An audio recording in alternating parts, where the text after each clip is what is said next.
All right, we are joined by the 2026 Skyline Conference champion, Manhattanville Valiants, head coach Dale Martin, and juniors Alexa Lazur and Jori Wilkendorf. Coach, we'll start with you. Your thoughts on how the team performed today and all tournament long? Yeah, I think we did a good job of making the adjustments that we were working through, and I think most importantly is that we stayed true to ourselves. That was something that we kind of emphasized throughout the weekend, is stay true to who we are, try to have fun. Today we started out a little bit tense, and I thought, they did a good job after we got a few runs of adjusting to that and, capitalizing on the moments. Before we talk about both your individual performances today, Lex, Jori, you guys were on this field a year ago, got within a game of winning the conference championship. What was the fuel leading you guys to come back and finish the job here this year? Yeah, I think everyone was pretty hungry for it. Lex and I, the juniors and the seniors, have already won one before, so we wanted it again. We wanted it last year, and then the underclassmen, sophomores, lost it last year, and they were very hungry for it.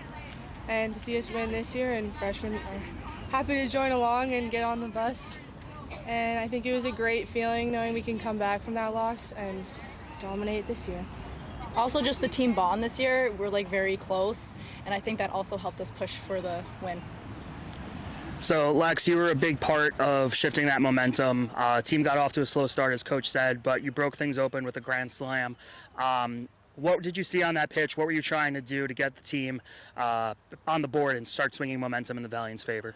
I honestly was trying to hit hard on the ground because I know she's pitching out, and I was struggling with that this whole weekend, and I just kept my head down, put my hip round, and hit the ball.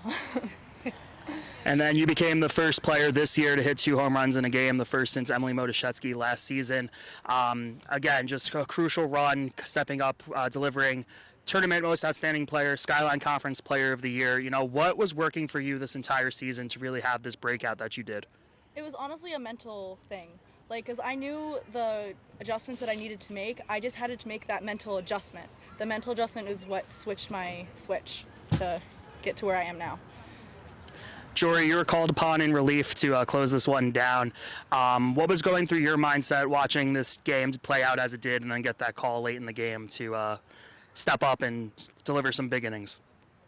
It was great to support the rest of the team through the first half of the game. I knew I wanted to be ready for anything to happen, and going in I wanted to defend the hard work all the other players had put in for the game so far, and as well as Talia, and make sure we finish out the game. We'll open the floor up to the panel. Congrats, everybody. I want to make you into scholar athletes for just a second. It's finals week. You've been dealing with a high-pressure tournament. I know, Jori, you have a paper due tonight. Can you just talk a little bit about how you make that work? Because this hits spring athletes in the playoffs every year. What do you do to have two heads about you through this whole week? Honestly, for me, I just get my work done ahead of time.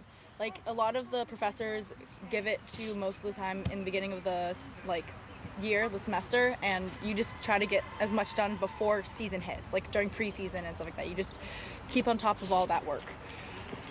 Yeah, pretty similar. I do have paper to write tonight, but for the most part, trying to get ahead of things, get things done as early as possible. Professors are great with communication about that, missing classes, catching up, and really making sure everything's in order for days like today where we can come in and focus just on softball. Jori, thinking about, again, you spectating the first part of this game and then coming in, but you have this incredible arm in a first-year student with Talia. You've been that person before, so now you're the mentor. Can you talk a little bit about that relationship? It's been super fun getting to share my experience and just knowing her better. We live pretty close to each other at home as well, so getting to bond over little things like that, and then also pitching as well. Sharing information and just communicating with each other and being there to back each other up has been great. Back to the Grand Slam, Lex, because what a moment. Where's the ball? Who's got the ball? My dad. He kept onto it? Because he went for it. Yep. What are you going to do with it? Probably put the date on it and put it in my room. Awesome. Thanks, ladies. Just to follow up with the Grand Slam and the 2 home run day, if someone told you that earlier this morning when you woke up, would you have believed it? This morning, probably. Earlier in the season, no. And kind of going off of talking about Talia, How much has she grown over the course of the season and getting to see how she did today? Oh, she's grown so much. I'm incredibly proud of her hard work, especially managing school and sports. It's hard your freshman year, and she's done such an amazing job at growing through the season as well as learning and really taking in any opportunity she can to continue to become a better pitcher. Yeah, thanks. Alexa, you're coming up to the bat in the bottom of the fifth, right? You've hit 2 home runs. The game is now tight again. I turned to Nate and I said, well, let's see if she can, not try and hit a home run. And I looked down at third base and Dale's there with both hands out being like, chill. And I was wondering, where do you go in your head when you need to slow down and chill? Honestly, I just try to hit hard on the ground. I just focus on keeping my top hand. I know I'm not supposed to think about adjustments at the plate, but I just think about having that top hand strong. Yeah. That's all I think about. And Jori, you never seem phased on the mound. I saw that spider earlier. We'll leave that alone. But how do you, the runners on base, the game is getting tight. How do you just stay even-keeled like that? I think Lena helps me a lot, actually, behind the plate. We keep each other calm. We always tell each other it's just us throwing to each other.